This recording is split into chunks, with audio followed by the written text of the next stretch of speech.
The devs of the First Descendant have been making their rounds and rebalancing all the weapons, in some cases reworking them. And with their last batch, they delivered the all-new final masterpiece. And if you haven't tried this thing, oh boy, you're in for a treat. Let's get into it.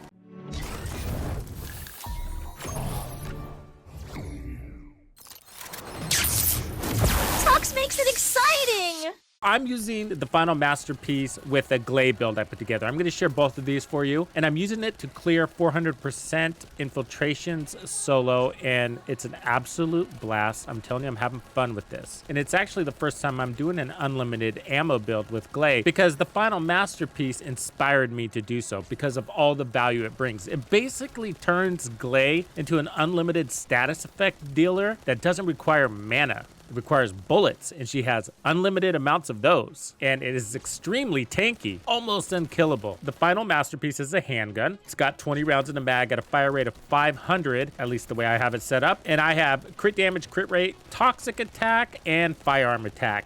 You have some options here, but I'm only going to be using this with Gley because 20 rounds is just not that exciting for me on any other character. And with what it can do, you kind of want to be spamming it, and I just want to be a full-time reloader. I feel like it's best with Gley, but you do have some other great options too. You can run it with Enzo, and you could also run it with Haley, but Haley's got so many other options. I feel like, yep, this one's for Gley. So its unique ability is status effects, and activating the status effects is as easy as reloading. So the first time you reload, it's going to randomize the first status effect available, but from that point forward, the status effects are in a fixed rotation. So they got weird names for this. You have explosions, you have ice or chill, and then you have shock or electricity, and then you have poison or toxic. On most of these, the damage is basically the same. So the trigger rate's gonna be every other round or 50%. For damage, most of them are firearm damaged by 50%, except for the Puddle of Indulgence or Toxic. It's firearm damage by 3%, but it's got a longer duration at 10 seconds, where the other ones don't have that. It's also got a poison effect that's gonna last for 5 seconds, and that's firearm damage by 7%. So one of the reasons why you're probably gonna wanna run this with Gley is because you can lock in a status effect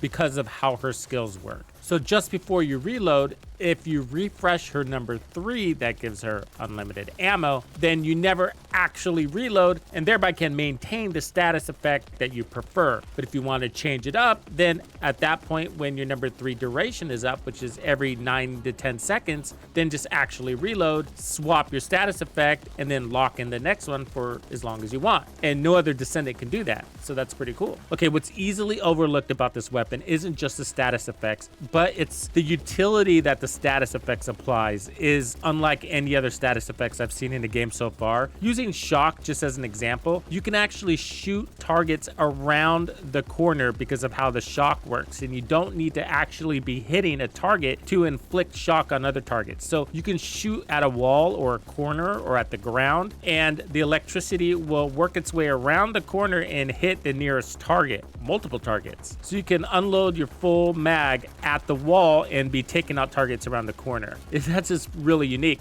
So depending on what the room was offering, I would change to the status effect I would find most helpful. Ice was great for stopping the rushers, especially those guys that like to stagger you real hard. Poison, believe it or not, I didn't find to be super helpful, but it's pretty cool what it does. I mean, you can create massive puddles. It's nice for small areas. Believe it or not, ice and electricity were the ones that I found most helpful for doing 400% infiltrations solo. You're gonna find all of them pretty darn cool, and so that's what it does. The weapon doesn't come with the greatest amount of crits, but in order to get some power behind this thing, you're gonna want some. So I loaded up with as many crits as I can, and I got to a pretty good place, I gotta say. So I'm at 36.7% crit chance rate, 6x for crit hit damage. Quite a bit of crit hit damage here. Even better is because we're using Gley's no reload unlimited ammo setup, we can run sharp precision shot. We hardly ever get interrupted, and we can go all the way with this bad boy to its full stacks. I'm running rifle reinforcement for its weapon damage, and then I have action reaction as you would expect here for more firearm attack. I went for the lesser for fire rate, and this also delivered some crit chance that I needed. Better insight for more crit chance,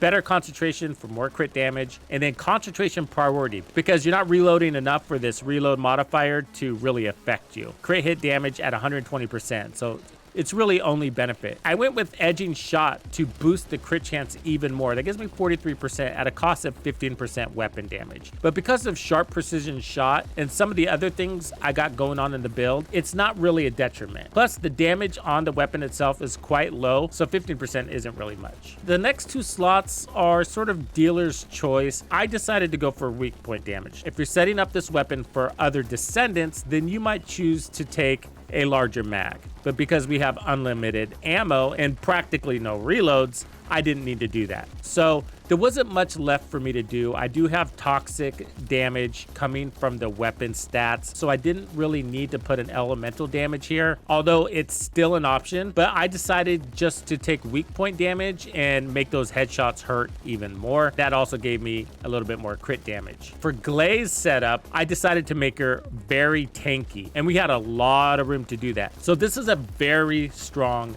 Gley, very hard to kill, and it's quite easy to make. For the most part, the core elements are going to be skill duration and cooldowns. And that's because we're using her number 1 and her number 3 skill, and we're not using anything else. I mean, like ever. There's way too many enemies to be trying to rotate in your number 2 and your number 4 skill. So it's just her number 1 and her number 3. I know you all know who Gley is by now because she's been pretty spectacular in the game, but she's got this frenzy state, and we're going to be playing only into frenzy state. That's all that matters here. But she's going to spawn life spheres on kill, and the spawn rate is 30%, and that's going to recover her health at max HP by 4%. So this is part of our survivability. And for the mod, I decided to run Predator Instinct. So using a firearm while frenzied gradually increases firearm attack. It takes 2 seconds to build this thing up. You need a weapon type and a loadout that makes sense for that. For 1 second, you're going to reach level 1. That's going to give you 15% firearm attack. And when you get to level 2, that's going to push you to 21%. The cooldown and HP cost is negligible for this build. We're going to be using her number 3 all the time, and it's going to be maximized lethality that we care about. Cooldown is 7.4 seconds and the duration is 9.6 seconds. So you just need your duration as high as possible because we're using sharp precision shot. And at 9.6 seconds, that means she's shooting out max stacks from her weapon for a longer period of time. You are quite slow when you're in a frenzy state because of maximized lethality, but you have unlimited ammo, so you kill everything in your path. At the very least, you just need your duration to be equal or greater than your cooldown.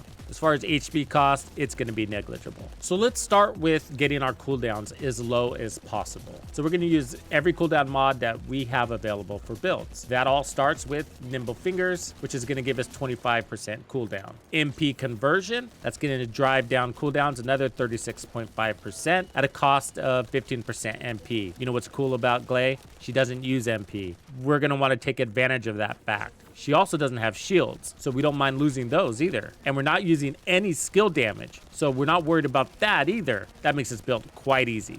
Cooldowns, duration, HP. That's what we care about. Okay, next, we're going to run Focus on Dimension. Now, I have mine fully leveled up here. You don't need it fully leveled up because we only care about the cooldown, which is always going to be at 6.1%, whether you have stacks on your mod or not. Mine just happens to already have it, but don't worry about that part. Then I'm going to put on Focus on Non-Attribute for the same reasons, more cooldown. All right, so that's all our cooldown mods, and that drives our cooldowns down to 7.4 seconds. Now we need to get our duration up as high as possible. Let's start doing that. The most obvious choice is going to be Skill Extension. This gives us 36.5% duration. Next is Maximize Duration, which is another 40% at a cost of Skill Power Modifier at 21%. That puts our duration at 9.6 seconds. So our duration is greater than our cooldown, and that's all we need to happen. So now all we need to do is load on our survivability. That's easy. She doesn't have any shields, so we're just going to load up on HP. Starting with increased HP, that's 218% max HP. Stim Accelerant, that's 234% HP at a cost of 15%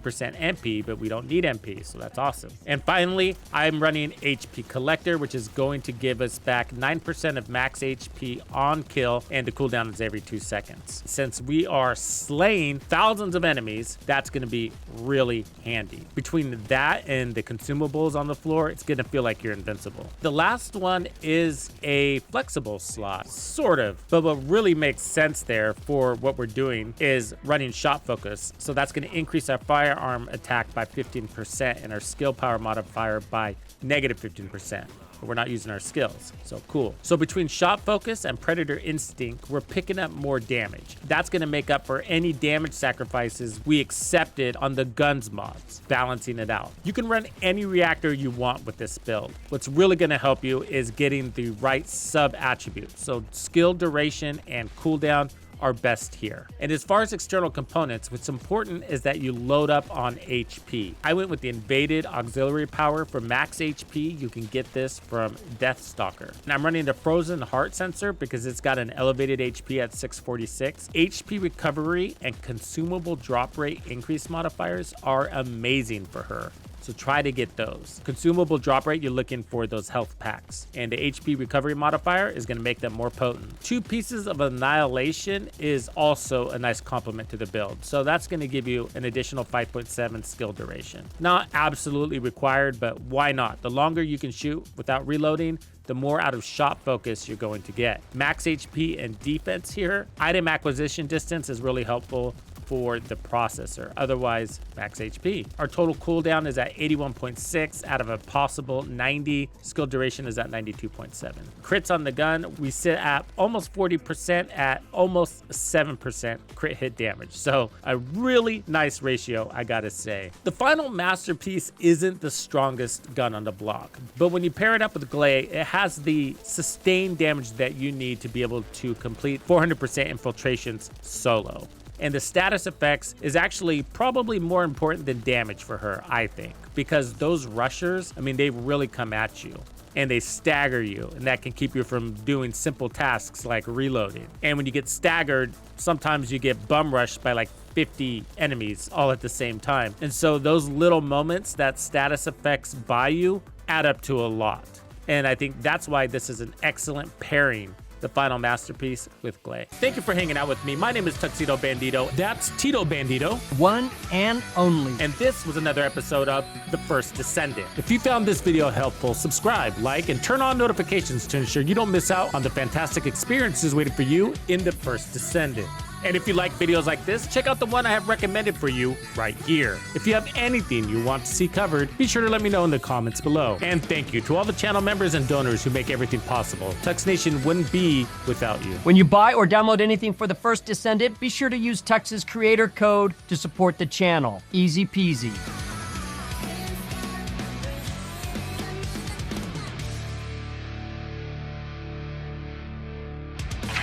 Follow me.